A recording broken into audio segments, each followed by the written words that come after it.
Pernah gak sih kalian kepikir buat beli mobil lewat kredit terus dipakai buat narik taksi online? Kelihatannya gampang kan? Beli mobil buat narik terus cicilannya kebayar sendiri. Tapi ini di tahun 2025, semuanya gak sesimpel itu bro. Kalau kalian punya pemikiran itu sekarang, mungkin di video ini kamu bisa nemu jawabannya. Yang kamu harus pikirin adalah, yang pertama, mobil apa yang harus dipakai buat taksi online? Oke, sebelum kita bahas kreditnya, kita bahas dulu mobil apa yang paling sering dipakai buat narik. Yang pertama adalah Toyota Avanza dan Daihatsu Xenia. Ini udah kayak seragam resminya taksi online. Irit, kuat, nyaman, dan perawatannya murah. Pokoknya kalau ngomongin taksi online, nama dua mobil ini udah pasti nongol paling duluan. Pilihan kedua adalah Toyota Calya dan Daihatsu Sigra. Ini pilihan yang paling cocok, yang ekonomis. Cocok buat pemula, irit banget, tapi tenaganya kadang suka minta ampun kalau diajak nanjak. Tapi tetap banyak dipakai. Pilihan yang ketiga adalah Suzuki R3. Lebih halus, lebih nyaman, tapi perawatannya sedikit lebih mahal. Banyak dipakai juga kok, dibuat di airport atau di bandara. Pilihan yang keempat itu adalah Honda Brio. Ini buat yang mau irit, super maksimal, lincah, BBM-nya hemat, tapi bagasinya kecil. Jadi nggak cocok buat semua orderan. Pilihan yang kelima adalah Mitsubishi Xpander. Buat driver yang pengen nyari kenyamanan lebih, tapi ya itu, bensin dan servisnya lebih kerasa. Jadi pilihan mobilnya banyak. Tinggal cocok-cocokan sama gaya narik dan isi dompet. Pembahasan yang kedua adalah pendapatan taksi online di tahun 2025. Ini pembahasan yang realistis, bukan versi iklan ya.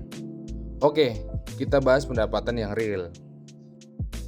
Data dari serikat driver sampai media menyebutkan kisaran yang mirip, antara 300.000 sampai 350.000 per hari. Itu angka normal, bukan angka ngegas sampai 12 jam nonstop.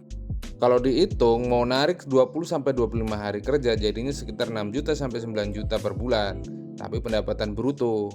Bruto ya, belum dipotong bensin, belum dipotong servis, belum dipotong oli, ban, komisi aplikator, makan di jalan, dan lain-lain. Kalau kamu kredit, sudah pasti dipotong dengan angsurannya. Jadi jangan langsung senyum kalau lihat angka 9 jutaan. Kalau cicilan mobilnya misal 3 sampai 4 juta, pendapatan bersihnya tinggal dikurangin aja. Mungkin sekitar 2 atau 4 juta per bulan. Dan itu kalau rajin narik. Kalau lagi sepi, kalau lagi kena hujan sepanjang minggu sampai banjir di mana-mana, kalau mobil masuk bengkel, cicilan kan tetap harus jalan, Bang. Alasan yang ketiga adalah kredit mobil baru untuk taksi online. Masih masuk akal nggak sih? Kita bahas yang jujur. Sebenarnya masih masuk akal kalau kamu ambil DP yang besar, minimal 30-40%. Cicilan maksimal 30% lah dari pendapatan. Juga rajin narik dan jam terbang juga harus tinggi. Kamu juga paling tidak dapat order dari airport, hotel, atau korporat dengan pendapatan yang lebih stabil. Punya dana darurat minimal 3-5 kali cicilan. Kalau semua ini terpenuhi, kredit mobil baru bisa jadi alat kerja yang bagus.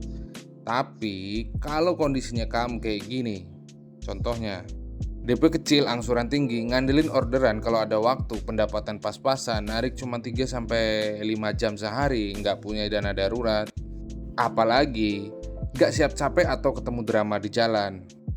Kalau dengan kondisi kayak gitu, kredit mobil baru bisa jadi bom waktu finansial. Kenapa? Karena depresiasi mobil baru itu ngeri. Tahun pertamanya aja turun 15-25%. Sementara pendapatan taksi online cenderung stagnan. Belum lagi kilometer cepat naik. Mobil baru 250 juta pun kalau udah 150.000 kilometer harga jualnya bikin sakit hati bro. Pembahasan keempat adalah pilihan yang lebih masuk akal kalau tujuan kamu murni buat kerja taksi online. Yang pertama adalah ambil mobil bekas 1-3 tahun. Kenapa? Depresiasinya sudah lewat, cicilannya lebih rendah, resiko lebih aman, nilai jual stabil, kilometernya juga masih oke. Dengan mobil bekas, pendapatan bersihmu bisa jadi jauh lebih aman dibandingkan harus nyicil mahal mobil baru. Masuk di pembahasan terakhir, yaitu kesimpulan dan masukan. Kesimpulannya adalah kredit mobil baru di tahun 2025 itu bisa jadi menguntungkan, tapi hanya untuk kondisi finansial yang disiplin tertentu. Untuk kebanyakan orang kurang masuk akal karena pendapatan taksi online tidak selalu stabil, sementara cicilan harus lancar setiap bulan. Masukannya, hitung pendapatan bruto versus pendapatan bersih sebelum ambil keputusan, bro. Cicilan harus maksimal 30% dari penghasilan. Prioritaskan mobil irit dan murah perawatan. Lebih aman pilih mobil bekas 1-3 tahun. Selalu sediakan dana darurat untuk di bengkel dan cicilan kalau terjadi apa-apa. Semua ini adalah murni pendapat saya, bukan advice apapun untuk diri kamu. Semua keputusan ada di diri kamu. Silahkan berpikir dengan jernih dan ambillah keputusan dengan bijak. Terima kasih.